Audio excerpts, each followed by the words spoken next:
Welcome to Truth Report. Tonight, we pull back the curtain on the silent expansion of surveillance, a pervasive force shaping our world in ways most don't even perceive. From the invisible algorithms tracking global wealth to state-sanctioned monitoring of private citizens, the mechanisms of control are tightening their grip. We'll expose how technological advancements, seemingly mundane economic analyses, and even legislative actions are converging to create an architecture of unprecedented scrutiny. We're talking about the erosion of privacy, the weaponization of data, and the chilling implications for individual freedom and global power dynamics. Our investigation tonight connects seemingly disparate events, a groundbreaking economic paper, a controversial new state law, the evolving debate on AI regulation, a high-stakes international summit, and a shocking raid on a journalist's home. Each story, a critical piece of a larger puzzle. We'll delve into who benefits from these expanding surveillance capabilities, who loses their autonomy and their rights, and how these developments are fundamentally altering the balance between the individual and the state, between transparency and control. Stay with us. The truth, as always, is far more unsettling than the headlines suggest. This is Truth Report. We begin tonight with a story that might sound like academic esoterica, but its implications for global power and oversight are profound. A new research paper, published on AR14, is proposing a radical new way to monitor the world economy. Titled The Spectral Topology of Global Imbalances, a Graph-Theoretic Framework for Systemic Risk in the Balance of Payments, this paper, according to AR14, pushes beyond traditional economic analysis. It views the entire world economy as a complex, directed network. What does that mean in plain terms, Alex? Essentially, it models global financial flows and claims not as isolated national statistics, but as an interconnected web. Every country is a node, and every cross-border financial claim or current account transaction is a weighted, directed edge on this graph. Exactly. This isn't just about understanding the economy, it's about surveilling it at a macro level with unprecedented granularity. By mapping these spectral topologies, institutions could identify systemic risks, hidden vulnerabilities that might trigger a global financial crisis, long before they manifest. The paper argues that traditional balance of payments analysis misses the essential structural fact that global imbalances are jointly realized on this network. This network-theoretic paradigm aims to provide a more holistic, interconnected view of financial dependencies and exposures worldwide. The power in this framework lies in its predictive capability. Imagine a scenario where a small, seemingly isolated financial tremor in one part of the world could be algorithmically traced through this network to reveal its potential to destabilize major economies or even trigger a global cascade. Who benefits from such a system? Primarily, global financial institutions, central banks, and powerful nations that have the resources to implement and interpret such a complex model. They gain a sophisticated early warning system and a tool for proactive intervention. And who loses? Nations and economies that might find their internal financial decisions, vulnerabilities, or dependencies exposed to this global scrutiny, potentially leading to external pressure or even interference under the guise of systemic risk mitigation. This framework, while presented as a tool for stability, could also become a powerful instrument of economic surveillance and control. It allows an elite few to gain an unparalleled, almost omniscient view of the global financial pulse, dictating policy and potentially reinforcing existing power structures. It fundamentally alters the landscape of economic sovereignty. When the health of a nation's economy can be reduced to a node on a global graph and its risks quantified by spectral analysis, the potential for powerful external actors to exert influence through this surveillance of systemic risk is immense. Next, we turn to a deeply disturbing development out of Kansas, a story that brings the concept of state-sanctioned surveillance chillingly close to home. The Intercept reports on a new anti-trans bathroom bill with a cruel and unprecedented twist. This isn't just another discriminatory bathroom bill.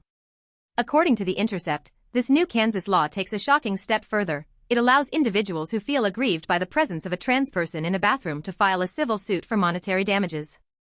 Let's be clear about what this means. The state of Kansas is effectively deputizing citizens, turning them into bounty hunters of sorts, incentivized by financial reward to actively monitor and report on perceived gender identity in highly private spaces. It creates a climate of fear and suspicion. Imagine being a trans individual, or even someone perceived to be trans, constantly under the threat of surveillance, harassment, and legal action every time you need to use a public restroom. This isn't about safety, it's about control and intimidation. The aggrieved party doesn't need to prove harm beyond their subjective discomfort, making it incredibly easy to weaponize this law against trans individuals and those who support them. The civil suit mechanism is particularly insidious because it bypasses the higher burden of proof often required in criminal cases.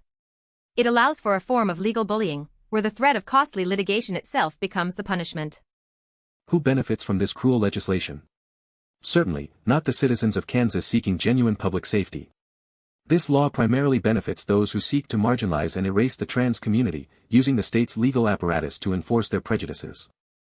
And the losers are unequivocally trans individuals, their families, and allies who are now subjected to state-sanctioned discrimination and constant surveillance in their everyday lives. It erodes their fundamental right to privacy and dignity.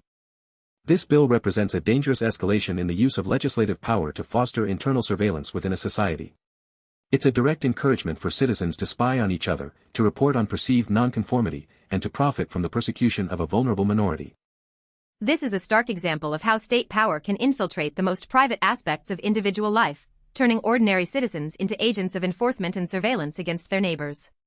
It's a chilling precedent for other forms of social control.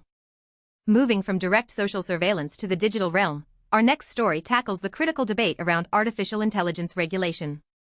IEEE Spectrum has published an important piece arguing that we don't regulate AI models. Regulate AI use. This perspective shifts the focus from the abstract technology itself, the algorithms and datasets, to how AI is actually deployed in the real world. Regulating the use of AI means addressing its applications, where the real dangers and surveillance implications lie. As IEEE Spectrum argues, regulating the models themselves is difficult and could stifle innovation. But regulating how AI is used allows us to target specific harms, algorithmic bias in hiring, discriminatory lending practices, or pervasive surveillance technologies like facial recognition. This is crucial for Truth Report because the use of AI is where surveillance truly becomes potent. Think about predictive policing, where AI analyzes data to target neighborhoods or individuals, often perpetuating existing biases. That's a use that needs regulation.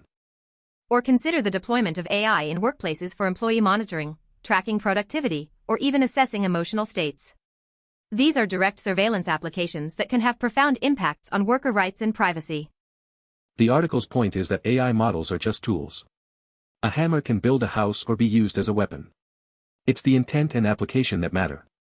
In the context of surveillance, AI is a powerful hammer, and its use needs stringent oversight. Who benefits from an unregulated use of AI? Corporations and governments that seek to leverage AI for data collection, control, and efficiency without accountability. They gain powerful tools for monitoring populations, consumers, and employees. And who loses?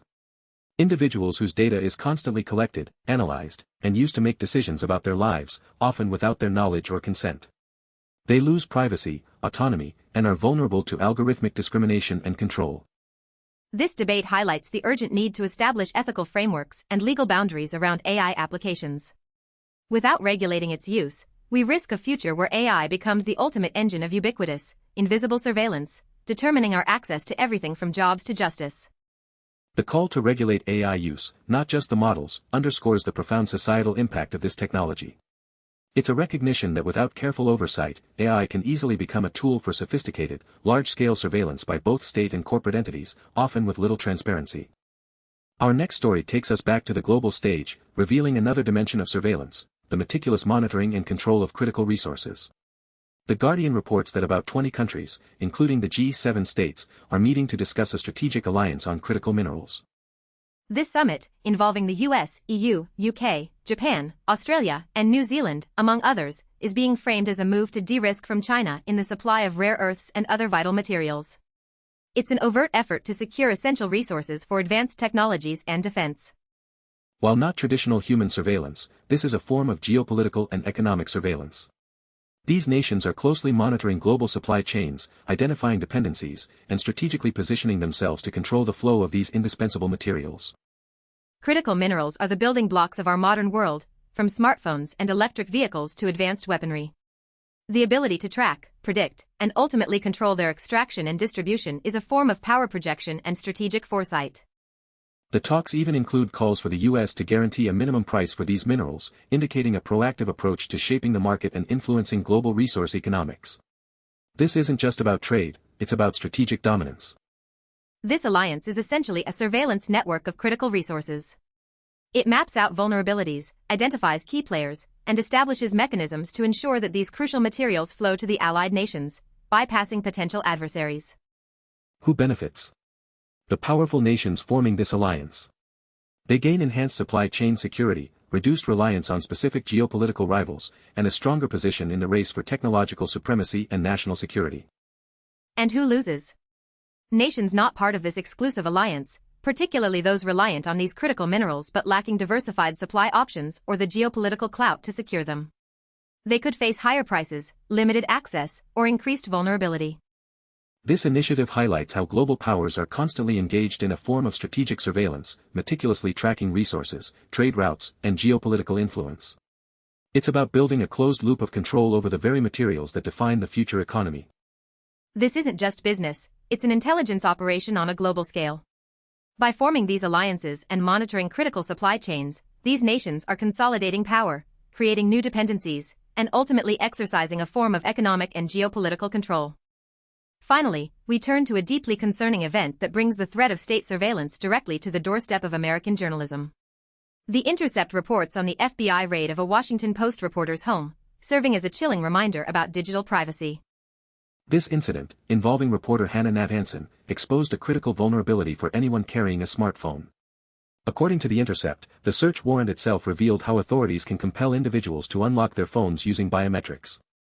This means your fingerprint, your Face ID, your biological data, can be legally coerced to open your device, effectively bypassing your Fifth Amendment right against self-incrimination, which traditionally protects you from being forced to provide a password. The Intercept's piece makes a stark recommendation: turn off your phone's biometrics now. This is not an academic exercise, it's a practical defense against a powerful tool of state surveillance that exploits our convenience for access. Imagine the implications for journalists, whistleblowers, activists, or even ordinary citizens. With biometrics, law enforcement can gain immediate access to your private communications, contacts, photos, and sensitive data without your active consent or a password. This raid isn't an isolated incident, it's a demonstration of how deeply embedded technological surveillance has become in law enforcement tactics. It highlights the growing disparity between constitutional rights and technological capabilities. Who benefits from this ability to compel biometric unlocks? Law enforcement agencies gain a powerful, expedited method to access digital evidence, effectively turning your own body into a key against your will. And who loses? Every individual who values their digital privacy and the sanctity of their personal information. Journalists, in particular, lose a crucial layer of protection for their sources and confidential materials, directly impacting press freedom. This incident underscores the urgent need to understand the legal landscape surrounding digital devices and personal data. Our phones are extensions of our minds and lives, and the state's ability to unlock them without consent represents a profound threat to civil liberties. The raid on a journalist's home is a flashing red light. It signals an escalating tactic by the state to penetrate our digital lives, reminding us that the surveillance apparatus is constantly evolving and that our digital defenses must evolve with it. We've covered 5 seemingly disparate stories tonight, but a clear, unsettling pattern emerges when we view them through the lens of surveillance. From global finance to local bathrooms, from AI's power to our personal devices, the architecture of control is rapidly expanding. Story 1, the spectral topology of global finance, reveals the sophisticated, unseen systems monitoring our economic health, turning national economies into data points for powerful institutions.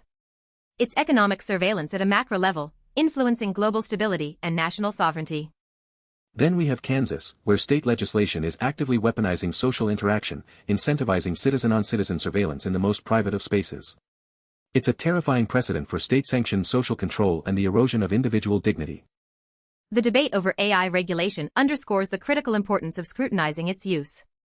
AI, unconstrained, becomes the ultimate engine for pervasive data collection, predictive analysis, and control over every aspect of our lives, from employment to personal behavior. The Critical Minerals Alliance demonstrates how geopolitical power is asserted through the meticulous surveillance and control of global supply chains. Nations are watching, mapping, and securing resources, shaping the future balance of power through strategic oversight. And finally, the FBI raid on a journalist's home highlights the immediate, personal threat of state technological surveillance, where biometrics become a tool to bypass our rights, granting unprecedented access to our most private digital lives. What ties all these together is the relentless expansion of systems designed to monitor, categorize, and control. Whether it's financial flows, human behavior, technological applications, strategic resources, or personal data, someone is always watching. This isn't just about privacy, it's about power. Who holds the data, who controls the algorithms, who defines systemic risk or aggrieved parties, and who can unlock your phone? These are the questions that determine the future of freedom. The truth is, the world is becoming an increasingly monitored place. Your economic footprint, your identity, your digital life, even the very resources powering our world, are under constant observation. The fight for transparency, for accountability, and for the protection of individual liberties has never been more critical. We must demand oversight, challenge intrusive laws, and actively protect our digital and physical spaces. We urge you to inform yourselves, to question the narratives, and to take action where you can. Support organizations fighting for privacy, advocate for ethical AI, and understand your rights in an increasingly surveilled world.